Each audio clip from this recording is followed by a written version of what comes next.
So it's been a few weeks since I've seen you guys. Some of you I'll see during a weekend service, but I know last time I taught, I got through most of chapter 20 and then snow and then finished up chapter 20.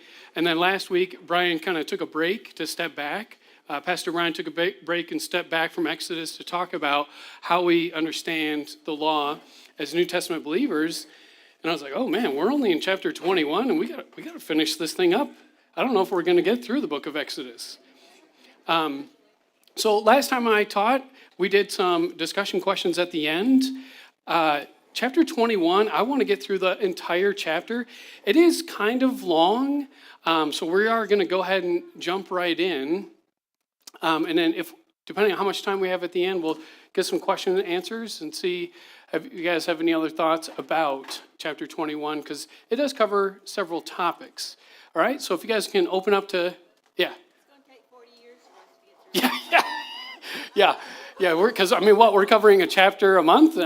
Yeah, that's okay. At least we're actually talking about the Bible instead of other things. So let's go ahead and open up to Exodus 21. And we're right at the beginning of the chapter, there. These are the ordinances that you will set before them if you buy a Hebrew servant. Hebrew slave, what? Buying slaves? Don't you know that slavery is one of the worst things that ever approached our humanity here, all across the world? It's one of the worst. You Christians, you say that God approves of slavery. There's no getting around it. The Bible says buy slaves, sell slaves, do whatever you want with slaves, doesn't it? Right? God approves of slavery. You Christians in your Bible. Okay, let's take a little time out from this tirade here. Okay, so this tirade is not something I created. I just borrowed lines from people posting online. Those are exact quotes from people, their objections about the Bible, their objections about Christianity, and they would say that slavery in the Bible is a black eye on Christianity, and it's probably one of the big reasons why they feel like they can reject Christianity and the message that comes from the scriptures. So let's take a little time out from blanket statements, right? That's what a lot of these are. These are blanket statements. These are highly emotionally charged statements, right? Which I totally understand. Totally understand why it's highly emotionally charged, because we're not talking about a small deal here, okay? Slavery is a big deal. It's like I lived in the South for, 12 years. And when I moved to North Carolina, I was just, flabbergasted to find there were churches nearby that were teaching, hey, from the scriptures, you can clearly understand why we can own black people. I was, what? Wait, what? That was just not a thing that I was familiar with growing up here. And I'm not trying to create a stereotype about people in North Carolina. Southern hospitality is legit, okay? But I was just surprised to find that, and people saying, well, why wouldn't? And granted, there were plenty of people who were like, no, that's not what the scripture talks about. So again, let's slow down from the tirade, and we're going to talk about this whole chapter and some of its context. So I just want to make a few cautions here, because these are buzzwords. These are words that are in the news. These are words that are in recent history in the last couple of 100 years. So a couple of cautions. Do not read our current history into the text. Okay, so what happened 200, 300, 400 years ago is not something that we put into the text. If you're looking for a fancy word, that's called eisegesis.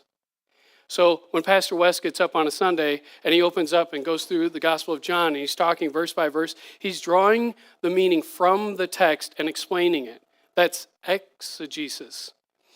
Eisegesis is where you put you put a meaning into the text that doesn't belong there.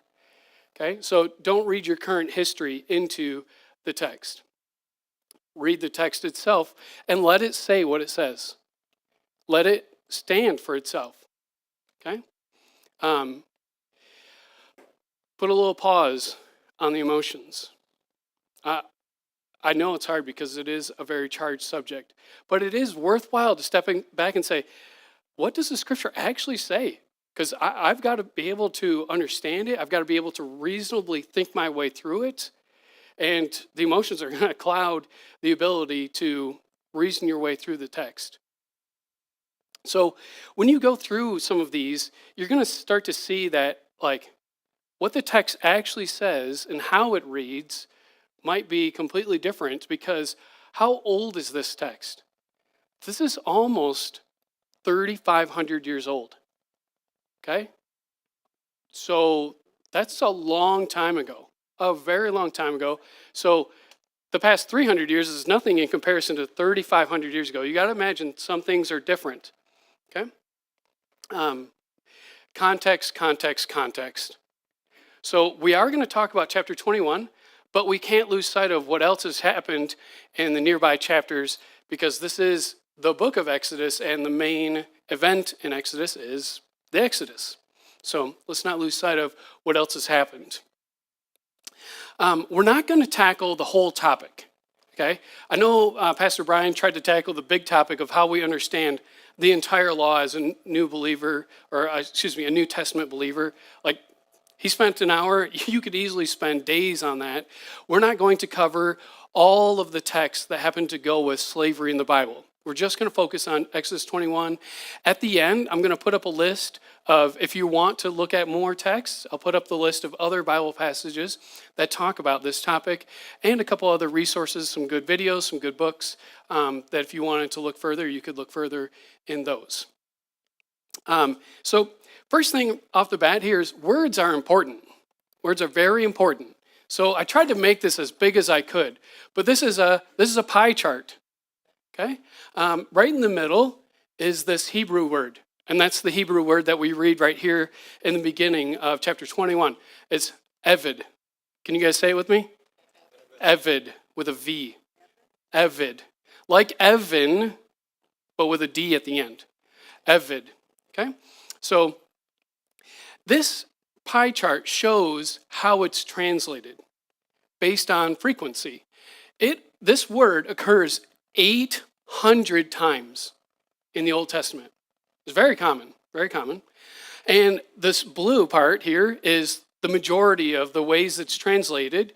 Like if you were to read the NASB, which is what Pastor West and other pastors will usually preach from on a Sunday morning, the majority of the way it's translated is servant, or servants plural, or servants with possession. The other ways you could translate it are over on the right, but they're real small pieces. You could translate slave, slavery, Elijah. Because Elijah is what? He's a servant of the Lord. So prophets are often called servants. They're often used this word to refer to their role in being a prophet. So the word is very important. It has some flexibility in how you can translate it. It is not only being translated as slave, which I think is kind of helpful, because in this context, that's the first thing we think of, is probably like the movie Roots or other things that you see on PBS specials or whatnot. That's the first thing that comes to mind. But this text has a varied amount of meaning that you could use for the word. I think in this case, here in Exodus 21, the blue is the best way to translate it, servant, or sometimes it will be plural, servants. Okay, so just wanted to put that out there as how we read this text. A couple other things in context. What happened at the beginning of the book of Exodus? The people cry out to God about what? What's their major complaint? Slavery, right? So in Egyptian slavery, they cry out because of the horrible conditions and so on and so forth. You could read that back in the first couple of chapters. And God says, I am going to go and deliver my people. Goes through many, many means to compel Pharaoh to bring them out of Egypt. So if he's looking at that, saying, I'm going to deliver my people from that, let's bring them out to the desert and do the same thing again. That seems unlikely. that God is interested in, oh, well, slavery over there, well, I don't want it over there. Let's just have the same kind of slavery over here. That seems unlikely at the very least. So just wanted to point out a couple other things that are in the context. And then later in chapter 24, in a couple of chapters after this, these commandments that are talked about in 21, the whole nation accepts it and says, yes, we will abide by this covenant that God is giving us. Do you think they're going to be interested in abiding by a covenant that is in the same conditions that they had in Egypt? That seems very unlikely to me, because that is recent memory. That's not 300 years ago. That's not 3,500 years ago. That's just a few months ago, where they were in slavery and then delivered by the hand of God. So it might seem odd as well that we just talked about the 10 Commandments, right? And now we're talking about buying and purchasing servants. How did you get there? I think it's intentional to put this right here, because who are the most likely to possibly be abused, misfortunate, taken advantage of? Possibly a servant. So we're going to address people and their rights and how you treat them as opposed to how you were treated back then, right? So just a couple of considerations from context, okay? So one commentator suggests that you could also translate this as a worker, an employee-employer type relationship, or kind of signing up like a military contract, because this type of work is going to be different, and we'll talk about that as we go through. So now that we've put a pause, got some context, kind of got our bearings here, let's come back to the text and continue to read through from verse 1 down to verse 6, and then we're going to jump towards the middle of the chapter because it picks up the same topic. Okay. These are the ordinances that you will set before them. If you buy a Hebrew servant, he is to serve you for 6 years. But in the 7th year, he will go out free without paying anything. If he came in by himself, he will go out by himself. If he had a wife when he came in, then his wife will go out with him. If his master gave him a wife and she bore him sons or daughters, the wife and the children will belong to her master, and he will go out by herself. And he will go out by himself. But if the servant should declare, I love my master, my wife, and my children, I will not go out free, then his master must bring him to the judges, and he will bring him to the door or the doorpost, and his master will pierce his ear with an awl, and he shall serve him forever. Okay, jump down to verses 26 and 27. If a man strikes the eye of his male servant or his female servant so that he destroys his eye, he will let the servant go free as compensation for the eye. If he knocks out the tooth of his male servant or his female servant, he will let the servant go free as compensation for the tooth. So, a little background here. Again, context, background is also quite helpful. Right now, we have like big business. We have big industries, right? Like you could go work for a company that has several thousand people. Or maybe you retired from a company like GM or Ford. They got tons of people. That's not really the case in this setup. Most cases are kind of like, you might have heard the expression cottage industries.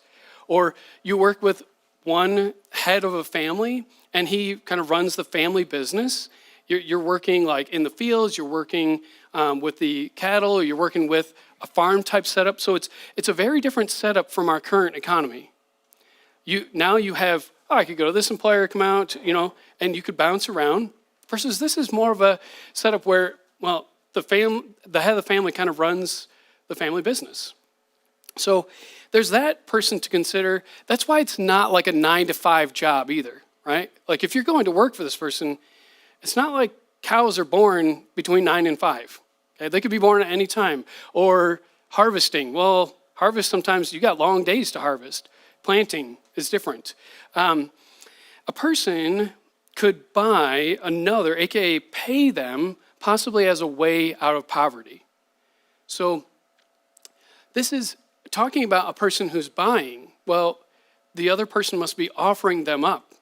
This is a voluntary setup, which is quite different than chattel slavery in the South in the 16, 17, and 1800s. It's a voluntary. Now, your circumstances might not make it as voluntary as you would like, right? I mean, if you have poverty or some tragedy has hit your family, well, now at least you have a chance to start to get your feet back under you. You've got a chance to make a little bit of money. You've got a chance to have food provided, clothing provided, housing provided. Okay? So there's your chance. Also, you notice right at the beginning it says, if you buy a Hebrew servant. This is not race-based slavery either, because a Hebrew is buying another Hebrew. Okay? So it's again, it's another clear distinction between the two kinds.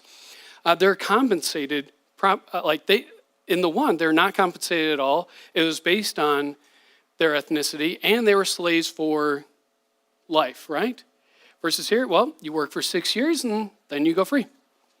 That's your contract, 6-year contract.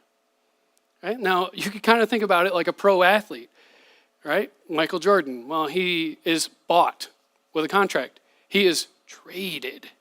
He is sent out to another team, okay? So it's a contract. He's a contract worker. I mean, he's maybe one of the best contract workers, and he's making probably a lot more money than a servant here, but it's kind of a chance to see what is in the modern context that's at least similar to understanding this. So in 21, 1 through 4, you've got a way for the Bible to give some protection for rights, for the rights of the workers, as a way to start talking about how we're going to do this that's not like it was done in Egypt. And you get a guaranteed freedom after 6 years. So biblical law also allowed for service out of love rather than necessity. Oh, sorry, I put this thing down and I forgot all about going forward with this.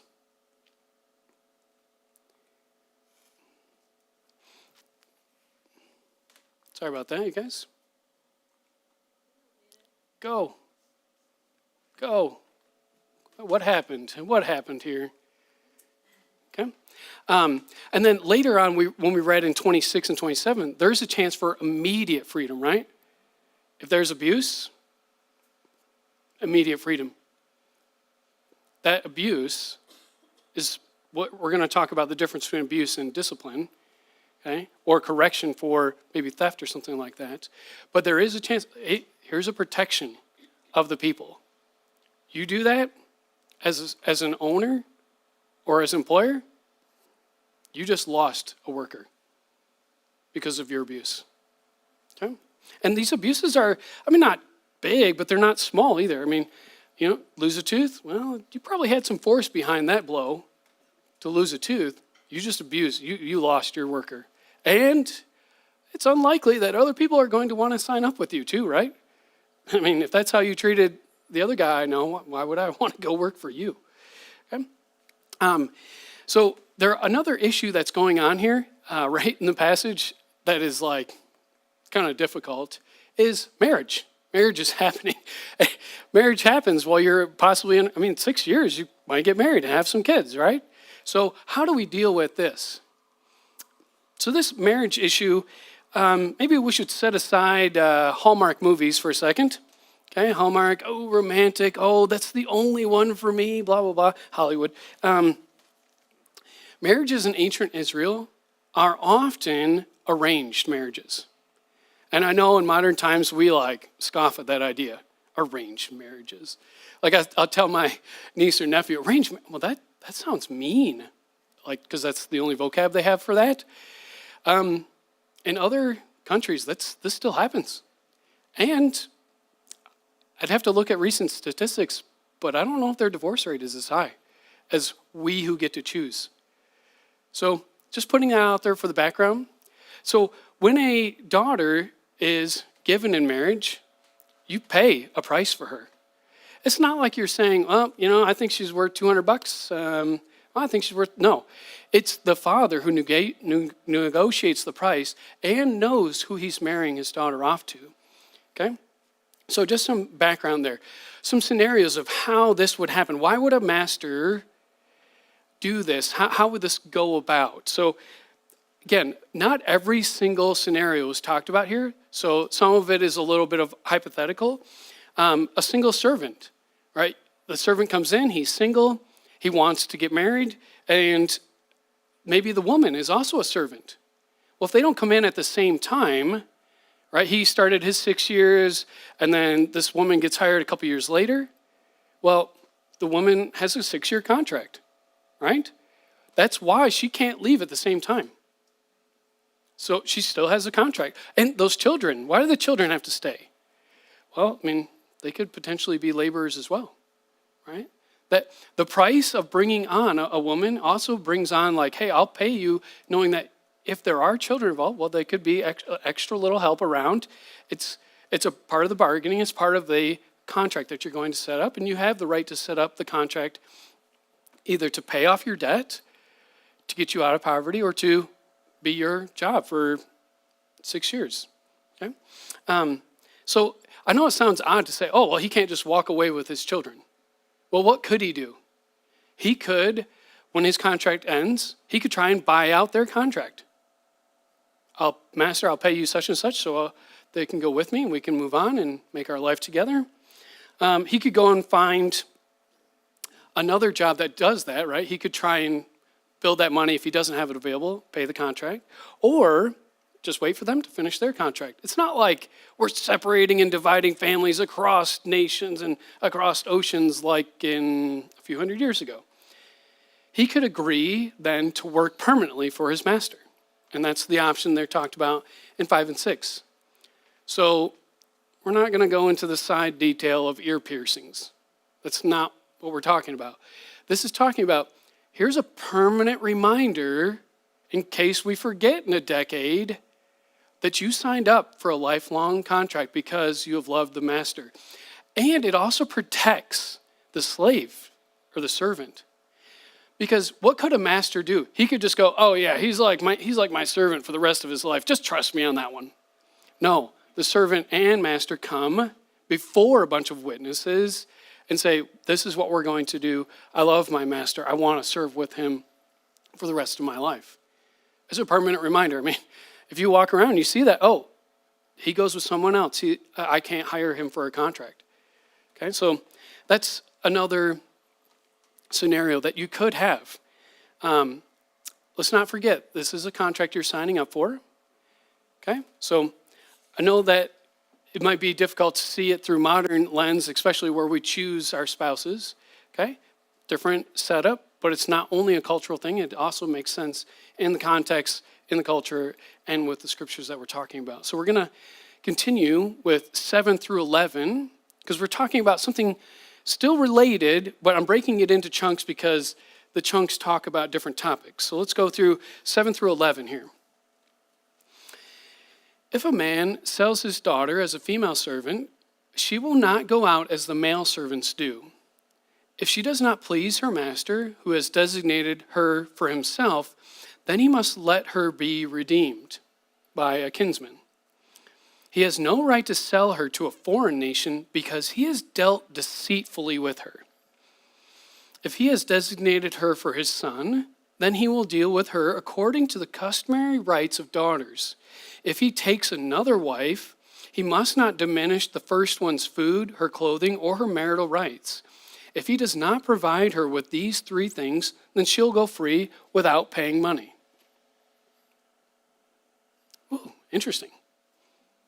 Another interesting, you gotta love this. There's always something interesting back here. Like, especially if you're not very familiar with the Old Testament, it's like, well, I gotta think about that one. I gotta really have to study on that one. So what do we got going on here? If a man, right, he's setting up the bride price. He's got an arrangement to, hey, I'll have you marry my daughter. Okay, he probably knows that this guy is reputation. He knows what this person is. He's maybe saying, hey, I don't have enough to continue to provide. I want to maybe set her up for a possibly better life. Okay, and marrying that man might provide that. However, you notice the rights that the woman has. Okay, she has several rights. So It's going to apply to any situation where a woman's rights might be endangered because she's a contract worker, okay, or a wife, which those are different categories, because now she no longer has her direct family's protection if she's now a wife or a contract worker under this boss. So you've got a couple of different scenarios here. Little side note, this is not selling a daughter into sex slavery, okay? That's not what we're talking about at all here, which is a thing that has happened in almost every culture, okay, and happens now. Rather, it's often done in dire circumstances, like abject poverty. Like, let's say the father has lost his land. He's dealing with something has happened here. Okay, again, it's a little bit of speculation, but usually it would be dire circumstances. She is not a lower wife. So I'm just going to read off a few notes that I took about what are the rights that she has and what does it look like. She's not a lower wife just because she's also a servant as well. She can get out of service too. Okay? This is not a market where you're buying and selling women. You're in a community. If you do not fulfill the contract and marry the woman that you said you were going to marry, right? This man is labeled as being deceitful if he does not follow through with his commitment. You're also married, or the son as well could be considered deceitful. And the family then, no, we will take our daughter back. Do you think that they keep the money? I don't know, right? The employer paid money to have her, right? If he deals deceitfully, do you think he gets his money back? Probably not. I mean, the text doesn't say it, but it seems like it would be reasonable to say, no, you don't. You deceived. You're in the wrong. You broke contract. She has human rights. She has the dignity of marriage. She cannot be sold. She is to be redeemed by her family if she's not supposed to be a wife, and she has marital rights. So I like how, I know there's not a ton of verses here, but there's protection. There's consideration. There's also principles put in place because there's all kinds of scenarios, all kinds of situations. And if you were to write all of them out and give prescriptions for every last little thing, the book would be really, really long, right? But you get principles put in place of how to protect and consider the person, okay? There might be plenty of reasons why would a man want to do this? And why would he want to take on perhaps a second wife, okay? So again, you don't get a clear condemnation of polygamy here, okay? But that's not what the text is talking about. That's not its concern right here. It's saying if this happens, then this is how it's done. One, for instance, that I could think of is, let's say a man his wife has been deceased. She passed away. Saying, I would like to have another wife, but wants to protect the rights of his land being passed down to his children that he already had. That could be one scenario where this might happen. Okay, again, there's all kinds of other scenarios. A lot of it is, speculation, but reasonable speculation. Okay, so I know we're kind of going somewhat quickly through things that could take a while, but I want to jump into the next section. Verses 12 to 19. Verses 12 to 19. Another interesting one. Okay. Whoever strikes someone so that he dies must surely be put to death. But if he does not do it with premeditation, but it happens by accident, then I will appoint for you a place where he may flee. But if a man willfully attacks his neighbor to kill him cunningly, you will take him even from my altar that he may die. Whoever strikes his father or his mother must surely be put to death. Whoever kidnaps someone and sells him or is caught still holding him must surely be put to death. Whoever treats his father or mother disgracefully must surely be put to death. If men fight, and one strikes his neighbor with a stone or with his fist, and he does not die, but must remain in bed, and then if he gets up and walks about on his staff, then the one who struck him is innocent, except he must pay for the injured person's loss of time and see to it that he is fully healed. Okay, so that topic gets continued. Let's jump to 22 to 25. If men fight, okay, same topic, and hit a pregnant woman, and her child is born prematurely, but there is no serious injury, the one who hit her will surely be punished in accordance with what the woman's husband demands of him, and he will pay what the court decides.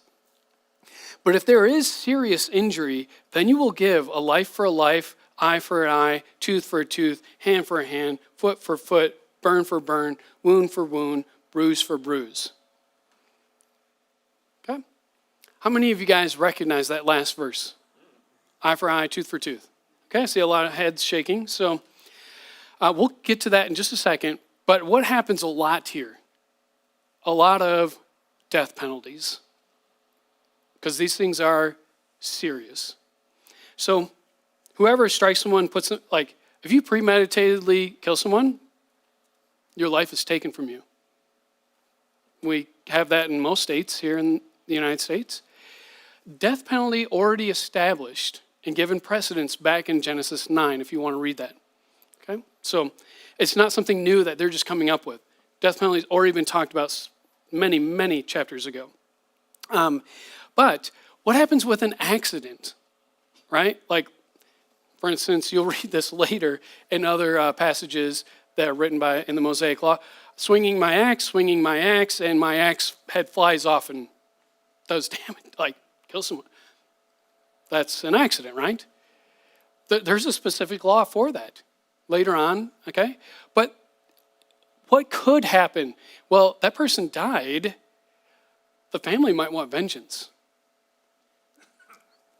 Kind of understandably so, especially if they didn't know it was an accident. All they just see is an axe, right? So what does he say? Then I will appoint for you a place where you may flee. So later on, these are going to be called cities of refuge. Cities of refuge. And there are several that are listed when the land ends up getting conquered. These are where you can go for refuge against a vengeful family. Okay? And then justice and the situation can be figured out. Especially after tempers settle down a little bit. And evidence can be brought, testimony can be brought, and the situation figured out. You also notice fleeing to the altar is not a safe place. Fleeing to the altar is not a safe place, and that's what we say in verse 14. So an example will come up later where someone tries to hide in the altar and say, sanctuary, sanctuary. No. Your life is demanded of you because you took a life. It's not safe. Okay? So these are not directly related to this indentured servitude, this employee thing that preceded it, but I did want to point out a couple of things. You notice kidnapping is brought up here, right? What's the penalty? What's the penalty for kidnapping someone? Death. Okay, so in one verse here, chattel slavery is brought down. You kidnap, you should have died. Also, the person who receives the kidnappee, is that the right word for that? The person, the abductee, yeah, okay, I can't think of the right word for that. If you're found having a person who's been kidnapped, you die as well. Boom. Setting that very clear and very high to say, no, human life is valuable. We're not stealing and taking them. Okay? Verses 18 through 19, this fight. Okay, both men are fighting. One of them gets hurt more than the other. They're both responsible, right? Hey, that person goes down and he's down longer than you. Well, it's your responsibility to restore him as much as possible. Do you think the guys that are fighting are thinking of that ahead of time? Maybe on a day when their angers are not flaring. Now, your anger flared up. You did this. This is the consequence for it. This is how you make reparations. Verses 22 to 25 there. That's quite a specific situation, right? You hit a woman who's pregnant while you're fighting, brawling. Okay? So this is the context for the eye for an eye, tooth for a tooth. A lot of people, when they, you probably have heard, who said it? Gandhi. An eye for an eye makes everyone end up blind. No, not really. Okay? It sounds like a nice statement, doesn't it? Oh, let's all be peaceable. But it also disregards justice. It makes sense, though, in his worldview. And it makes sense why he advises at the time of Hitler, if Hitler comes to your household and his soldiers come, you let them do whatever they want to do to you. Pacifism, non-violence, which makes sense in his I want to say it's a pantheistic worldview. But it lacks justice and it lacks empathy. You have done evil to this person. We should not care about that? It seems like you lack empathy for that person, and you lack a sense of justice for that person. To say, how is this justice going to be carried out is laid out by this. This is not vengeance. That's what a lot of people consider it. Oh, I'm going to go get mine, eye for eye, tooth for tooth, you know. There's a difference between vengeance and justice, right? Justice is carried out through proper procedure and law. Otherwise, you have a bunch of vengeful people and whoever happens to be the strongest rules or gets their way or they get the most out of their vengeance versus those who are unfortunate or could be abused, as also talked about in these passages and passages later. So I like how the justice is based on equal footing, life for life. You killed an unborn child, or this child comes out stillborn, or something happens here, well, that's your life. Maybe we should consider these things before we get in a brawl.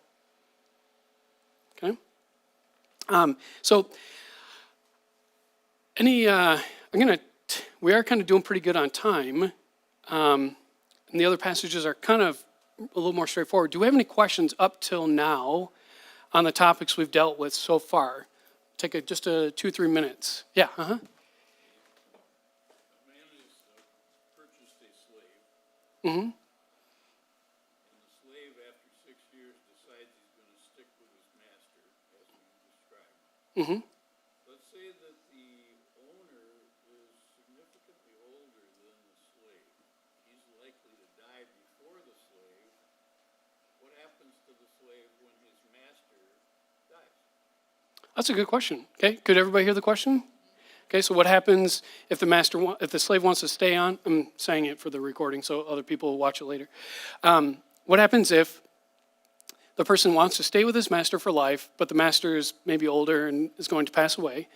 Okay, so I could see a couple of possibilities that passing along to the son or the next head of household for that family business. I could see that as one option.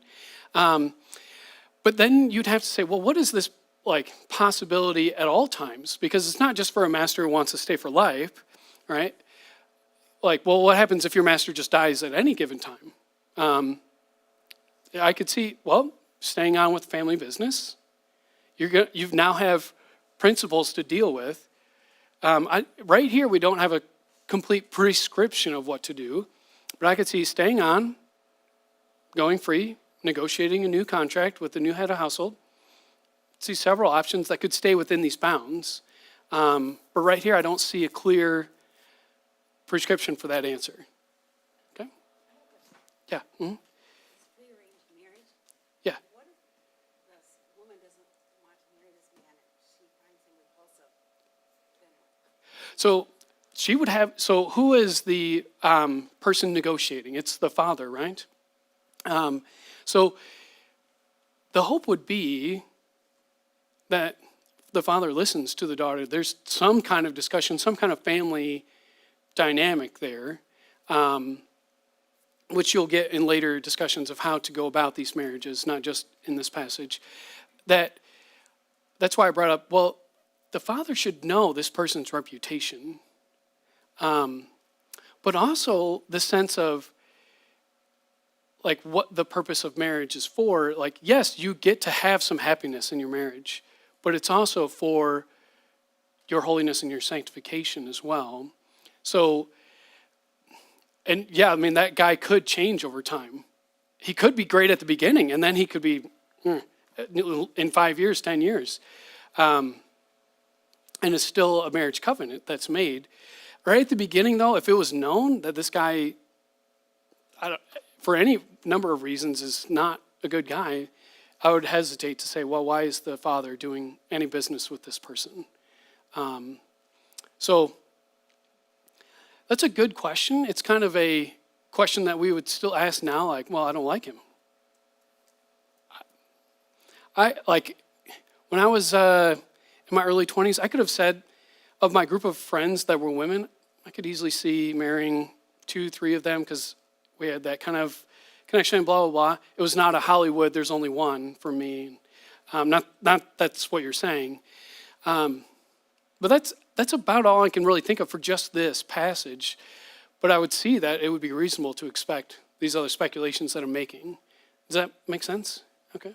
Do any other thoughts about that question that what about if the daughter is being married off to this guy who's repugnant?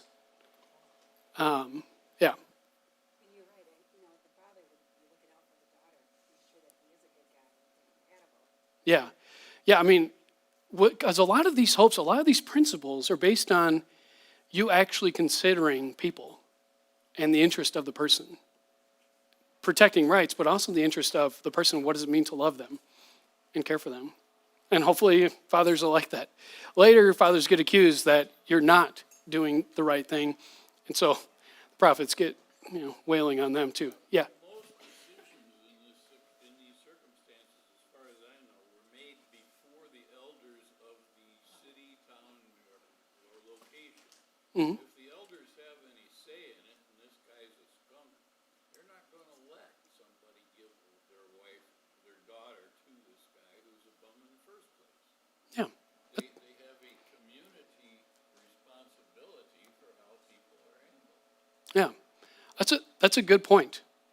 Because you get that like here, right? Bring him to the door, talk to the judges. We have a community of people watching this thing happen. You have a community of people that are influencing this, right? Not this like disconnected people that we have a lot in America where everybody's disconnected. You do your thing, I'm over here. It's like, no, there's influence, there's discussion. Hey, we kind of know, no. Or yes. Yeah. Wonderful guy, and the whole town may love him. Yeah. All the elders or whoever. But maybe she just doesn't love him, doesn't want to be with him. What do you do then? You go and you have his children and you go through the... Yeah. And I think that, okay, so her question was, what if the woman just really doesn't like him? She's not interested in him. He doesn't strike her fancy.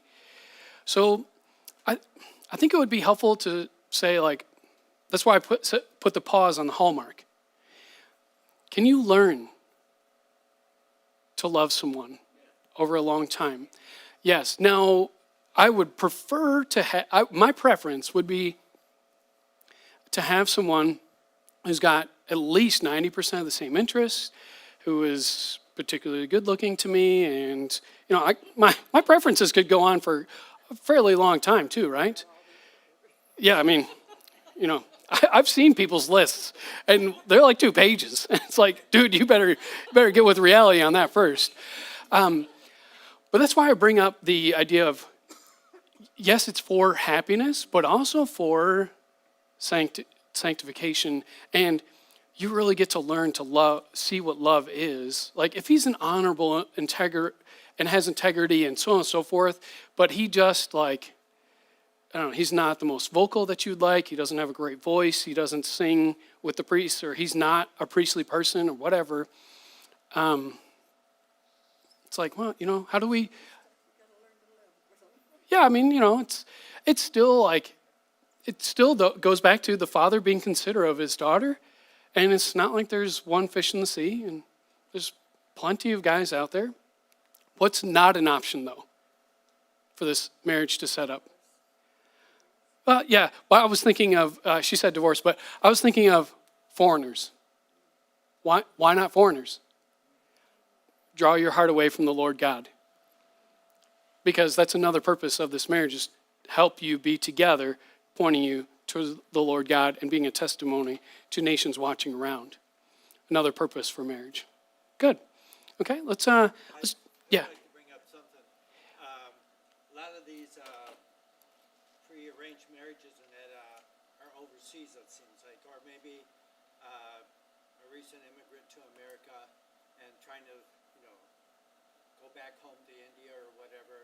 And his parents, in fact, I knew a guy that his parents back in India were setting up a wife for him. He has never seen her, never met her, or anything. And I said, how can you do that? He says, I trust my mother and dad will make the right decision for me. Stuff like that. Yeah. Recently, I heard where there's a senior in the school nearby here that is only 17 years old and wants the COVID booster and shots, but his parents will not let him. Mother and dad both said, no, you will not get one as long as you live here and you're under the law of under 18 years of age. And he's been fighting with his parents and they still will. And so he said, I can't wait till I turn 18 and can get out of this house from their ruling. So that's, what I'm hearing here, you got to hear the folks in the sun are fighting, just over a booster shot or the COVID-19 shot. Yeah. And they won't let him because he's not of age and you're going to do what I say. I was going to bring up, just thinking. I lost track where I was going with that. Okay. Let him get a shot? Yeah. So as soon as you brought that up, I did pass over this verse. The verse 17, whoever treats his father or his mother disgracefully must be put to death. Ooh, strong. Very strong, right? Do you think this is just a flippant, eye rolling? I hope not. I wouldn't see any precedence here to say that this is just a flippant thing or that this is a 5-year-old who, yells at his mom or something like that. There's probably a mixture of things happening. Disgracing the Lord God, and the commandment was just given to honor your mother and father, right? So that it might go well with you in the land, that you might live a long life there. You just got a promise, and now you're going to screw with that promise. Thus, defying God and what he has given as a promise, and the person who has authority. So that is a tough one to say. But you know what people will say as an objection, like I talked about earlier, people posting stuff online? What? We're going to stone disobedient children? Whoever treats his father or mother, I don't really know if that would be a young child. But that's what they want to say, right? That's clearly wrong, and so then they can have an objection to the scriptures. But I don't think that's what we're talking about here. I think we're talking about how these two things possibly work together. Like maybe you're cursing your parents, and you've used the name of the Lord in vain and cursed God at the same time. I would imagine those tend to go together sometimes, right? We're not tolerating that. And let's say this statement was just, hey, let's say we were teaching our kids the scriptures and we were telling them this is how it is, this is what God has given us. Maybe a kid would think when they're late teenager, 20s, and they're, granted, adolescence is not a thing back in, but yeah, you had.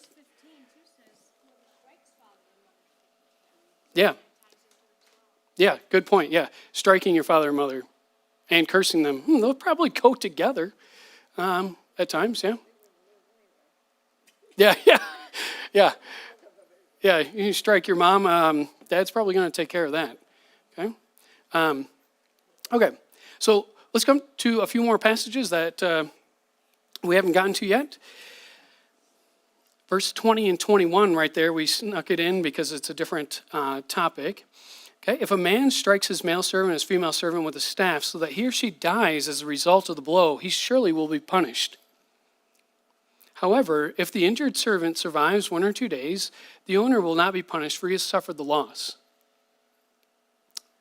Verse 20, what do you think the punishment is?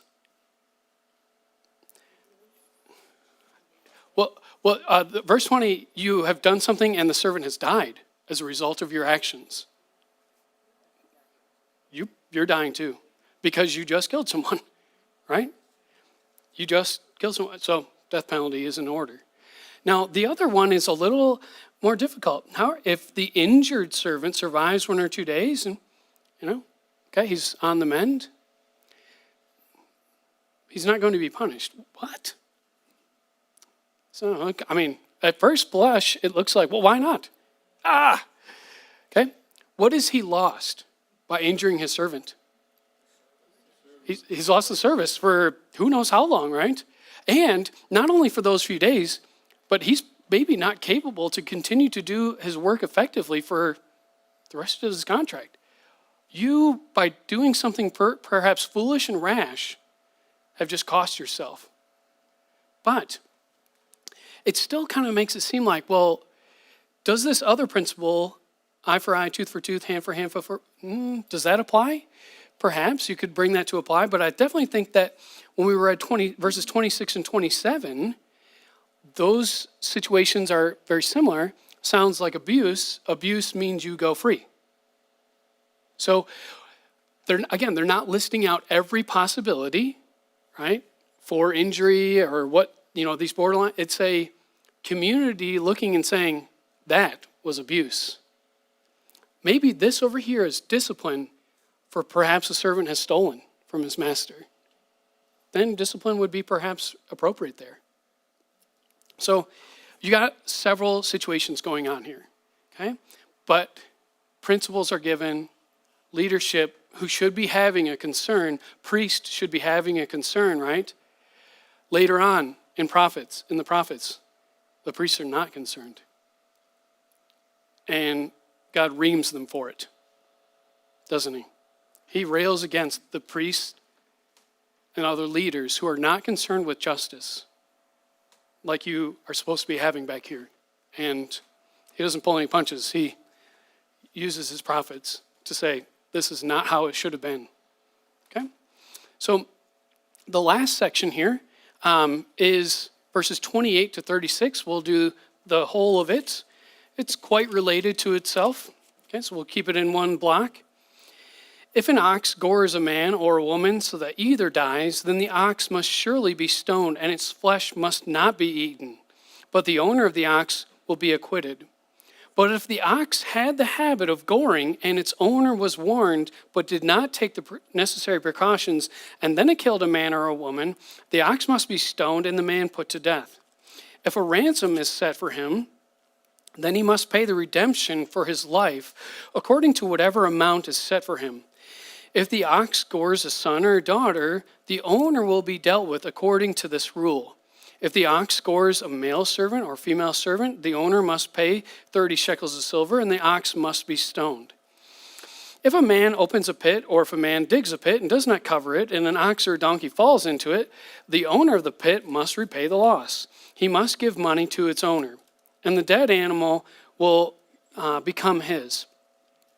If the ox of one man injures the ox of his neighbors so that it dies, then they will sell the live ox and divide its proceeds, and they will also divide the dead ox.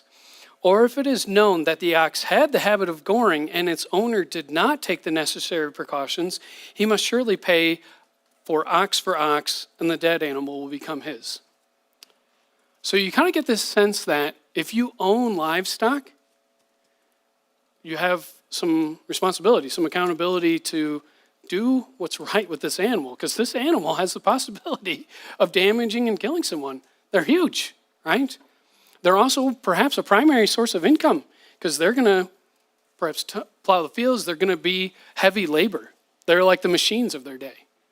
Okay, so they have responsibility, except in the case when it could not reasonably be known ahead of time that this animal is going to gore. Okay? So, which kind of seems like a reasonable nuance. Well, this animal has been fine for 5 years, 8 years, 10 years, and now it has gored this person.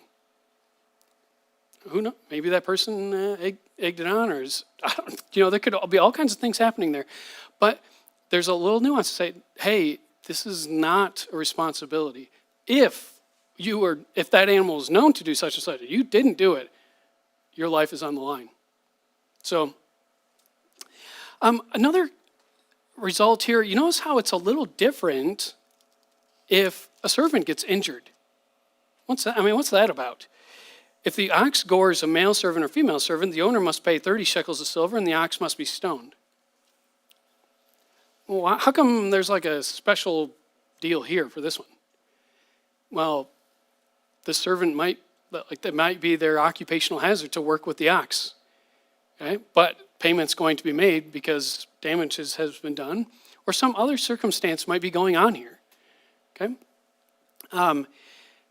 Side note, 30 shekels of silver. Does that sound familiar to anyone? Yeah. Yeah, that's the value of Christ. That's how much Judas got paid. Interesting little side note. Jesus is like everywhere. Okay? So in this situation, it behooves an owner to be responsible, to consider the sanctity of human life and the seriousness of blood guilt. It also gives some leeway for possibly complicated situations, right? I mean, there's all kinds of situations that could be like, well, how do we figure this one out? You've got principles in which to judge them. One other big piece of background, context information I want to give you guys, and the resources I'm going to point out, we'll bring them up. Other laws in other nations nearby are different, quite different than this. You notice that little note there? If the ox gores a son or daughter, the owner will be dealt with according to this rule. For instance, in other laws nearby, if a son or daughter is gored, the owner's son or daughter then pays the penalty. But that son or daughter is not a responsible party. That doesn't make sense.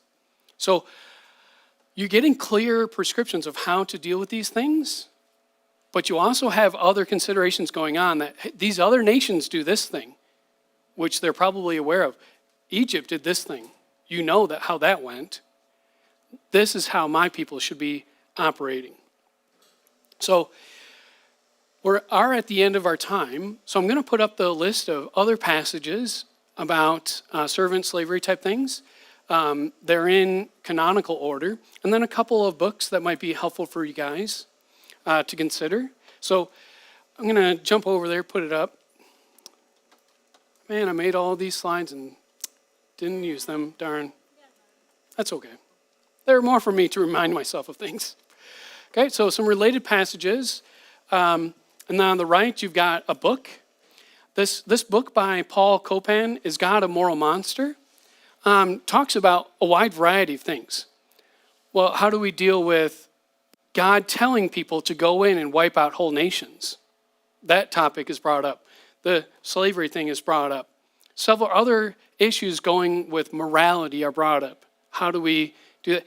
It's kind of an apologetics book to explain some things there. This video from Mike Winger, I've listened to lots of things by Mike Winger. He's quite helpful. He's got a video, Slavery in the Bible. He goes through other Old Testament passages, and he also talks about New Testament passages like Philemon. Okay, and then this resource at the bottom is something that's free for everyone online. Thomas Constable used to be one of the professors at the school I went to. He wrote a commentary on every book of the Bible, posted them online for free. If you were to pay for those, I mean, you pay easily $30 per Exodus and Genesis, because they're all 200-300 pages long. He's very thorough, very good resource I would recommend. I mean, I'm not going to agree with every last little detail he says, but I would definitely recommend checking it out. And those pages are where he talks about these passages. Okay, so I'll leave that up there. And if you guys have any questions, we can talk up here. Otherwise, I'm going to go ahead and pray and close this out.